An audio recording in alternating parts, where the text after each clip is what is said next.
Hello guys, welcome to my channel and నేను మీ సయ్యద్.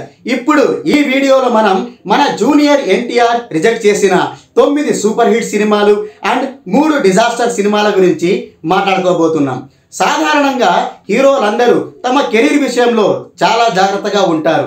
ఏ cinema చేయాలి, ఏది చేయకూడదు, ఏ స్టోరీ చేస్తే ఆడియన్స్ యాక్సెప్ట్ చేస్తారు, ఏ కథకు ఎంత పొటెన్షియల్ ఉంది, అసలు ఫలానా క్యారెక్టర్కి తాము సెట్ అవుతామా లేదా అనే విషయాలపై చాలా క్యాలిక్యులేషన్స్ వేసుకుంటారు. ఒక సినిమాని ఒప్పుకోవడానికి ముందు 1కి 100 సార్లు ఆలోచిస్తారు. ఆ తర్వాతే ఓకే ఫలానా కథ వర్కౌట్ అవుతుంది అని నమ్మకం ఏర్పడినప్పుడే ముందడుగు వేస్తారు. అయితే ఈ ఆలోచించే క్రమంలోనే మన స్టార్ హీరోలు అనుకోకుండా కొన్ని తప్పులు చేస్తుంటారు. తమ దగ్గరికి వచ్చే మంచి స్క్రిప్టుల్ని కూడా వర్కౌట్ అవుతుందా లేదా అనే అనుమానంతో రిజెక్ట్ చేస్తుంటారు. కొన్నిసార్లు అయితే వేరే ప్రాజెక్టులతో బిజీగా ఉండడం వల్ల మంచి సినిమాల్ని వదులుకోవాల్సి వస్తుంది. మన జూనియర్ ఎన్టీఆర్ విషయంలో కూడా సరిగ్గా అలాగే జరిగింది. ఇతడు తన కెరీర్లో ఎన్నో మంచి సినిమాలను వదులుకున్నాడు. కొన్ని సినిమాలను తానే స్వయంగా రిజెక్ట్ చేస్తే మరికొన్ని సినిమాలను వేరే ప్రాజెక్టులతో బిజీగా ఉండడం వల్ల వదులుకోవాల్సి వచ్చింది. మరి ఆ సినిమాలేంటో తెలుసుకుందామా? పదండి మ్యాటర్లోకి వెళ్ళిపోదాం. నంబర్ 1 దిల్. డైరెక్టర్ వినాయక్ ఈ సినిమాను మొదట ప్రభాస్తో చేయాలనుకున్నాడు. కానీ ఎందుకో ప్రభాస్ ఈ ప్రాజెక్ట్ని రిజెక్ట్ చేశాడు. ఆ తర్వాత తారక్తో చేస్తే బాగుంటుందనుకొని వినాయక్ తారక్ దగ్గరికి వెళ్ళాడు. ఆల్రెడీ వీరి కాంబినేషన్లో ఆది లాంటి బ్లాక్ బస్టర్ వచ్చింది కాబట్టి తప్పకుండా తారక్ ఈ ప్రాజెక్ట్కి గ్రీన్ సిగ్నల్ ఇస్తాడని అంతా అనుకున్నారు. కానీ అందరి అంచనాల్ని బోల్తా కొట్టిస్తూ తారక్ ఈ ప్రాజెక్ట్ని రిజెక్ట్ చేశాడు. ఎందుకు? ఒక కారణం కూడా ఉంది. తారక్ ఆల్రెడీ స్టూడెంట్ పాత్రలో నటించాడు. మళ్ళీ అదే పాత్రలో నటిస్తే అది మొనాటనస్ అవుతుందని, అంటే రిపీటెడ్గా స్టూడెంట్ పాత్రలోనే నటిస్తే ఆడియన్స్ తనని యాక్సెప్ట్ చేస్తారో లేదోనని అనుమానంతో ఈ ప్రాజెక్ట్ని రిజెక్ట్ చేశాడు. దీంతో ఇది నితిన్ దగ్గరికి వెళ్ళడం, అది బ్లాక్ బస్టర్ హిట్ అవ్వడం జరిగిపోయింది. నంబర్ 2 ఆర్య. ఈ సినిమా విషయంలో కూడా సేమ్ సీన్ రిపీట్ అయ్యింది. డైరెక్టర్ సుకుమార్ మొదట ఈ సినిమాను ప్రభాస్తో చేయాలనుకున్నాడు. కానీ కొన్ని కారణాల వల్ల అతడు చేయలేకపోయాడు. దీంతో సుకుమార్ తారక్తో చేయాలని భావించి అతని దగ్గరికి కథని తీసుకెళ్లాడు. తారక్కి ఈ స్టోరీ అయితే బాగానే నచ్చింది. కానీ ఆ సమయంలో తాను కాస్త బొద్దుగా ఉండడం వల్ల ఆర్య క్యారెక్టర్కి తాను సెట్ అవ్వనని చెప్పి రిజెక్ట్ చేశాడు. కట్ చేస్తే ఈ సినిమా అల్లు అర్జున్ చేయడం, అది బ్లాక్ బస్టర్ హిట్ అవ్వడం జరిగింది. ఈ సినిమాతోనే అల్లు అర్జున్ కెరీర్ కూడా ఒక్కసారిగా మలుపు తిరిగింది. ఇతడు రాత్రికి రాత్రే సెన్సేషన్ అయిపోయాడు. ఈ సినిమాతోనే మన బన్నీ స్టైలిష్ స్టార్గా అవతరించాడు. నంబర్ 3 అతనొక్కడే.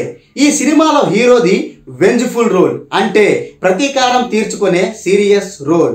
అప్పట్లో తారక్కి ఉన్న మాస్ ఇమేజ్ వల్ల ఈ పాత్రకు తారక్ పర్ఫెక్ట్గా సెట్ అవుతాడని భావించి డైరెక్టర్ సురేందర్ రెడ్డి ఈ కథను తారక్కి వినిపించాడు. అయితే తారక్ దీన్ని రిజెక్ట్ చేశాడు. పైగా ఆ సమయంలో అతడు నా అల్లుడు, నరసింహుడు సినిమాల షూటింగుల్లో బిజీగా ఉన్నాడు. అయితే ఈ కథ బాగుండడం వల్ల తన అన్నయ్య కళ్యాణ్ రామ్తో చేయమని సురేందర్కి తారక్ చెప్పాడు. అలా ఈ సినిమా కళ్యాణ్ రామ్కి వెళ్ళడం, ఆయన తొలిసారి తన కెరీర్లో హిట్ అందుకోవడం జరిగింది. నంబర్ 4 భద్ర. నిజానికి అల్లు అర్జున్ని దృష్టిలో పెట్టుకొని డైరెక్టర్ బోయపాటి శ్రీను ఈ కథని సిద్ధం చేశాడు. అయితే అల్లు అర్జున్ ఆ సమయంలో బన్నీ సినిమాతో బిజీగా ఉండడం వల్ల ఈ స్టోరీని రిజెక్ట్ చేశాడు. అప్పుడు ఈ కథకు సహాయ రచయితలుగా పనిచేసిన కొరటాల శివ అండ్ వంశీ పైడిపల్లి తారక్తో చేస్తే బాగుంటుందని సూచించారు. దీంతో బోయపాటి శ్రీను ఈ కథ తీసుకొని తారక్ వద్దకు వెళ్ళాడు. అయితే కొన్ని కారణాల వల్ల తారక్ కూడా ఈ సినిమాని రిజెక్ట్ చేశాడు. దీంతో ఈ కథ రవితేజ వద్దకు వెళ్ళడం, ఆ సినిమా సూపర్ హిట్ అవ్వడం, మాస్ మహారాజాకు మరింత క్రేజ్ రావడం జరిగింది. నంబర్ 5 కృష్ణ. రవితేజ కెరీర్లోని సూపర్ హిట్ సినిమాలలో ఇది కూడా ఒకటి. అప్పట్లో సరైన హిట్లు లేక టాలీవుడ్ అల్లాడిపోతుంటే ఈ సినిమా కాస్త ఊపిరిపోసిందని చెప్పుకోవచ్చు. అంత మంచి విజయాన్ని ఈ సినిమా సాధించింది. అలాంటి సినిమాని కూడా తారక్ చేజేతులా వదులుకున్నాడు. నిజానికి ఈ సినిమా తారక్తోనే చేయాలని వినాయక్ ఫిక్స్ అయ్యాడు. అప్పట్లో దానికి కత్తి అనే టైటిల్ కూడా ఫిక్స్ చేయడం జరిగింది. కానీ ఎందుకో తారక్ ఈ ప్రాజెక్ట్ని రిజెక్ట్ చేశాడు. దీంతో ఇది రవితేజ వద్దకు వెళ్ళడం, కత్తి టైటిల్ని కృష్ణగా మార్చి సినిమా తీయడం, అది బ్లాక్ బాస్టర్ హిట్ అవ్వడం జరిగింది. మరో విషయం ఏమిటంటే ఈ సినిమాని రిజెక్ట్ చేసిన సమయంలోనే మన తారక్ కంత్రి సినిమా షూటింగ్లో బిజీగా ఉన్నాడు.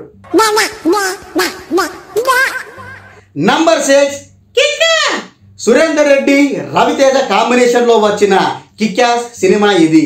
నిజానికి సురేందర్ రెడ్డి ఈ సినిమా ప్రభాస్తో చేయాలనుకున్నాడు, కానీ కుదరలేదు. అప్పుడు ఈ కథ తారక్ వద్దకు వెళ్ళింది. అయితే ఇది తన మాస్ ఇమేజ్కి తగినట్టు లేకపోవడం, పైగా కామెడీ కూడా చాలా ఎక్కువగా ఉండడం వల్ల ఇది తనకు సూట్ అవ్వదని భావించి తారక్ దీనిని రిజెక్ట్ చేశాడు. అక్కడి నుంచి ఈ కథ రవితేజ వద్దకు వెళ్ళింది. అప్పట్లో ఈ సినిమా ఎంత పెద్ద విజయం సాధించిందో అందరికీ తెలుసు. టాలీవుడ్ని ఒక ఊపు ఊపేసిందని చెప్పుకోవచ్చు కూడా. ఈ సినిమాతోనే రవితేజ మార్కెట్ కూడా 10 కోట్ల నుంచి 25 కోట్లకు పెరిగింది. నంబర్ 7 శ్రీమంతుడు. డైరెక్టర్ కొరటాల శివకి తారక్ అంటే చాలా ఇష్టం.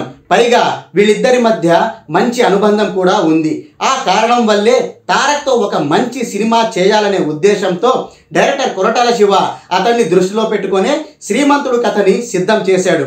తారక్కి ఈ కథ బాగానే నచ్చింది, కానీ ఎందుకో రిజెక్ట్ చేశాడు. ఆ తర్వాత రామ్ చరణ్కి వినిపించినా అతడు చేయనన్నాడు.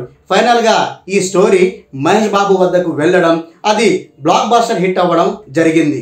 అప్పట్లో ఈ సినిమా మహేష్ బాబు కెరీర్లోనే బిగ్గెస్ట్ గ్రాసర్గా నిలవడమే కాదు, నాన్ బాహుబలి రికార్డు కూడా క్రియేట్ చేసింది. నంబర్ 8 ఊపిరి. ఈ సినిమాలో మొదట కార్తీ ప్లేస్లో తారక్ని అనుకున్నారు. అయితే ఇది పూర్తి స్థాయి క్లాస్ మూవీ కావడం, తన పాత్ర కూడా తన మాస్ ఇమేజ్కి భిన్నంగా సెటిల్డ్గా ఉండడం వల్ల తారక్ కొన్ని మార్పులు సూచించాడు. కానీ వంశీ పైడిపల్లి అందుకు అంగీకరించలేదు.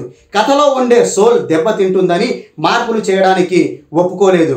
దీంతో సీన్లోకి కార్తీ రావడం, నాగార్జునతో కలిసి సినిమా చేయడం జరిగింది. ఇది క్రిటిక్స్ నుంచి మంచి మార్కులు కొట్టేయడమే కాదు, బాక్సాఫీస్ వద్ద కాసుల వర్షం కూడా కురిపించింది. Number 9 Raja the great. మొదట ఈ సినిమా ఆఫర్ రామ్ పోతినేనికి వెళ్ళింది. దాదాపు ఈ ప్రాజెక్ట్ ఫైనల్ కూడా అయ్యింది. అయితే కాంట్రాక్ట్ విషయంలో ఏవో ప్రాబ్లమ్స్ రావడం వల్ల ఆ ప్రాజెక్ట్ రద్దయింది. అప్పుడు డైరెక్టర్ అనిల్ రావిపూడి ఈ కథను తారక్కి వినిపించాడు. నిజానికి డైరెక్టర్ తారక్కి పూర్తి కథ వినిపించలేదు, కేవలం స్టోరీ లైన్ని మాత్రమే వినిపించాడు. ఆ స్టోరీ లైన్ తనకు బాగా నచ్చడంతో ఈ సినిమా చేస్తానని తారక్ మాటిచ్చాడు. అయితే తారక్ అప్పటికే 2 ప్రాజెక్టులకి కమిట్ అయ్యాడు. అవే జై లవకుశ అండ్ అరవింద సమేత వీర రాఘవ. ఆ 2 సినిమాలు పూర్తయ్యాకే తాను ఈ రాజా ది గ్రేట్ చేస్తానని తారక్ చెప్పాడు. అయితే మరీ 2 ఏళ్ళంటే చాలా ఆలస్యం అవుతుందని భావించి రవితేజతో ఈ సినిమా చేయడం జరిగింది. ఇక ఈ సినిమా రిజల్ట్ ఏంటో అందరికీ తెలుసు. అప్పట్లో ఇది మంచి లాభాలు తెచ్చిపెట్టింది. అంతేకాదు ఫ్లాపుల్లో ఉన్న రవితేజ కూడా ఈ సినిమాతోనే స్ట్రాంగ్ కంబ్యాక్ ఇచ్చాడు.